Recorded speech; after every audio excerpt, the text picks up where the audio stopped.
Domestic disputes. Like an elaborate episode of Dr. Phil, The War of the Roses offers us a chance to watch and enjoy some good old family squabbles. It's all fun and games until 50,000 people die.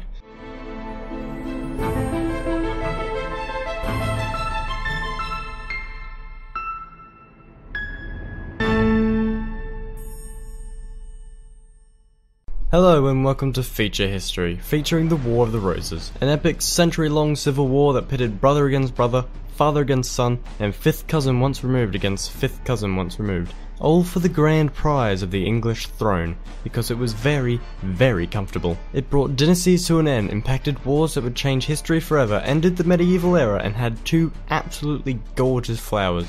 I hope the edge of your seat is extra cushioned because we're going on a ride of drama.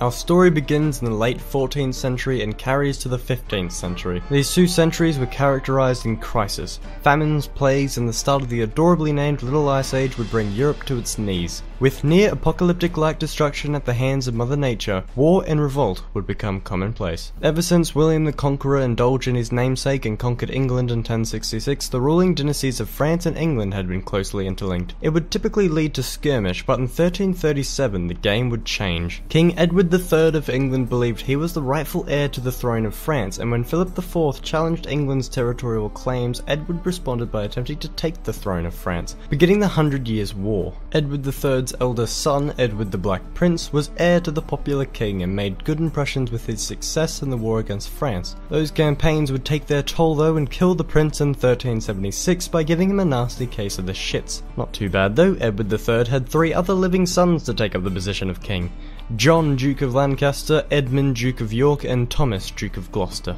Edward III died a year on from his eldest in 1377, and the throne was left to Richard II, the son of the Black Prince, passing an entire generation and posing a middle finger to the sons. Richard was 10 when he took on the family business, and the sons deemed him maybe not the best choice for this kind of thing. His reign was considered by most to be the work of a child, which is exactly what it was. As well as not being a favourite with peasantry, he was hated by the nobility. Thomas attempted to undermine the king, and he led a coalition of powerful nobles against Richard in 1388, which saw the king's power significantly handicapped. This would set a trend for the near century to follow. One notable noble in that group was Henry, son of John, and so naturally carrying on the name of Lancaster. He, Thomas, and the others were satisfied in their victory and so would rest easy for a decade. Well, not too easy, they were still at war with France. Richard would inevitably strike back against this, and he did in 1397 by dissolving Thomas's coalition and arresting him, and also probably getting Thomas de Morbray to murder him too. Henry was spared the prison time and good old medieval shanking.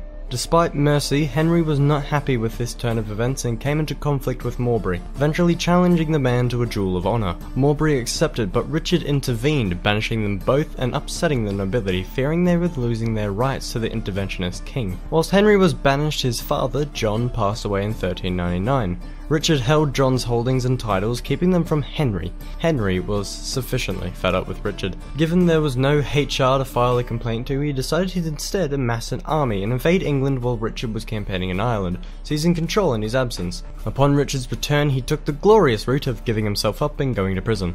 And dying. Henry became King Henry IV, and the Red Rose of Lancaster was established on the throne. Despite minor unrest, Lancaster rule endured, passing on from Henry IV to the V, who then indulged the whole death part of war in 1422, leaving his only infant son, Henry VI, to take up the throne. The young boy spent his early years in the regency of several noblemen, most importantly Richard, the Duke of York, the great-grandson of Edward III. When the weak-willed Henry became of age, he was convinced to marry the stunning, beautiful, and power-hungry French Margaret of Anjou. When Margaret arrived at Henry's court, she distrusted York and would constantly attempt to separate Henry from his staunch general. She proposed instead the talents of the Duke of Somerset, who happened to be one of her supporters, and also Lancaster. She continued to push York out of the picture, removing him from the front lines and instead to Ireland, where he could not play any role in the proceedings of the court. She instead gave York's former post to Somerset, who one could charitably say was not that good. The mounting failures of Margaret and her cronies, mixed with excessive corruption, left them widely unpopular by 1450, and what of the man meant to actually be running the show? Henry was viewed as beyond incompetent. York would return and prematurely march on London, demanding for Somerset's imprisonment. York was imprisoned until he would finally humble himself before the court and swear loyalty to Henry in 1453. Civil discontent grew to uncontrollable levels, and those responsible would have to be held as such. York and his Yorkist faction strived for Margaret, Somerset and their Lancaster accomplices' power to be revoked and their influence removed. That opportunity would be offered to them later the same year. Henry's failures led to defeat in the 100 Years' War, and his rational reaction was to have an absolute mental breakdown. A regency was set up in the king's mental absence, and the popular York was to take up the title of Lord Protector. York quickly got down to business and placed Somerset in prison and began to implement reforms. Before he could appreciate his work though, Henry managed to recuperate to his wife shrieking of how York is ruining everything. York's position was revoked, his reforms reversed, and Somerset released. York, alongside his ally, the wealthy Earl of Warwick, knew the Queen surely had it in for them now, and so rose their armies in the north of England in hopes of deposing Lancastrian power by force. The War of the Roses would begin on the 22nd of May 1455, when the White Rose of York combated the Red Rose of Lancaster in the First Battle of St. Albans. The battle would end in a decisive Yorkist victory and Somerset's death. Henry was captured by York, and his release was negotiated on terms that York would have his title of Lord Protector returned to him. Henry, being a poor loser, would once again suffer a bout of mental dysfunction for a period of months. He would recover once again to his wife's demands for York's disposal and would once again comply. This would cause York and Warwick to fear for their lives, as this time they felt Margaret would come down hard on their descent, and so would flee the country and go their separate ways in 1459. Margaret had them labelled as traitors and attempted to see to their arrest. York would stay in hiding as Warwick took the grander approach of defending his fortress in Calais and launching raids against the Lancasters. In 1460, Warwick turned it up a notch by straight up invading England and taking London and Kent to much applause. York and Warwick were far more popular than the corrupt Margaret and obedient Henry. The Battle of Northampton soon after Warwick's landing would see him meet the Lancastrian challenge and defeat it, capturing Henry. Again. York returned to England after Warwick did all the hard stuff so that he could assert his claim to the throne, having himself and his children designated as heir to the throne upon Henry's death. Margaret was livid.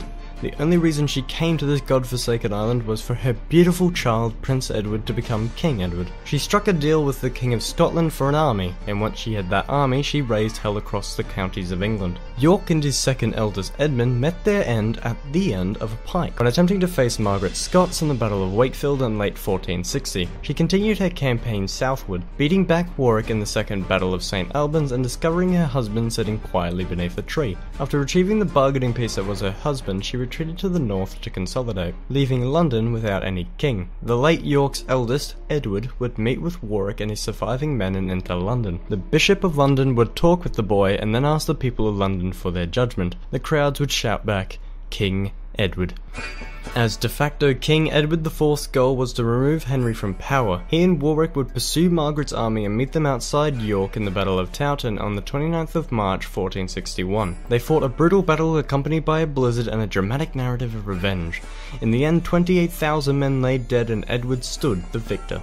It appeared as if Edward had finally ended the War of the Roses and a Yorkist victory. But if that was so, I'd be rolling pictures now and talking about how the war was significant or some faff, but I'm not. Warwick started negotiations for Edward's marriage to a French princess early, seeking to secure power for Edward. He was betrayed to discover that Edward had fallen in love with a widow and married her in secret. Warwick knew that Edward was far too ignorant of politics and deemed that he must right the wrong he had made. He threw away his ties to the Yorks and decided to instead side with the Lancasters. Warwick reached out to Edward's envious brother, George, and sailed to France to create an allegiance with his former mortal enemy, Margaret, on the request of the French king. After multiple marriages and several handshakes, a plot to depose Edward IV was in place. Warwick invaded England in 1470 as Edward attempted to suppress the Lancaster rebellions. Catching his former friend off guard, Edward was forced to flee. He chose to accompany himself with his youngest brother and loyal supporter, Richard, Duke of Gloucester. Warwick decided to now toe the party line and use Henry IV, placing him back on the throne and offending George. George's whole motivation was to take the throne for himself, not to bring back the old guard. Make no mistake, Henry might have been on the throne, but it was Warwick calling the shots. Warwick had England befriend France and was tempted into a war against Burgundy, which proved to be a fatal mistake. Charles of Burgundy would offer the estranged Edward the funds to take back his throne, and so Edward would go to war.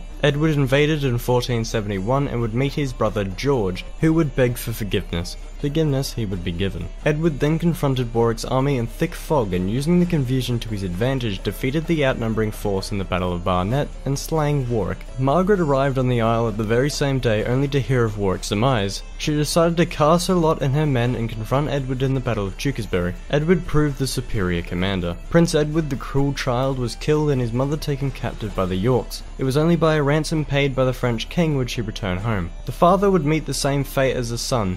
Henry VI was murdered soon after the battle, finally removing the Lancaster problem. York power was restored and the War of the Roses has finally ended in a Yorkist fix psych! Whilst the remainder of Edward's rule was fine, the problem of succession were bound to crop up. Upon Edward's sudden death in 1483, his son's succession was prevented by Edward's once loyal brother, Richard. See, there was a point to me mentioning him. Richard claimed that due to Edward's secret marriage, none of his children were legitimate, and so had the princes conveniently disappear so he could sit his behind on the throne of England. Richard III's mad and blatant power grab shocked onlookers, but surely no one remained to challenge his claim. That was the case until the discovery of Henry Tudor, a Lancastrian descendant of Edward III. Raised in exile on the sunny shores of France, Henry would cross the Channel in 1485 and confront the defrauding king in the Battle of Bosworth Field.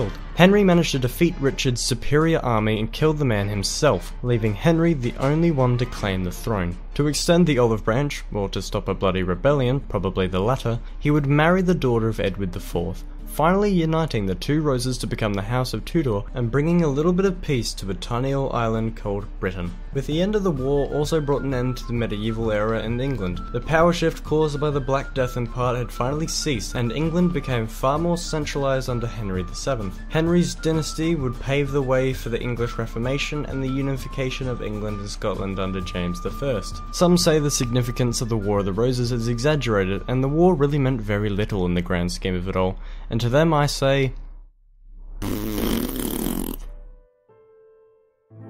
So that's that. Episode 8 done. To the archives it goes. Like usual, thanks to the patrons. I'm sure this thank you is feeling less genuine every time. Personal mentions to Zedfa, and the scrubbings of the rectal variety. Next episode should be when I can be bothered.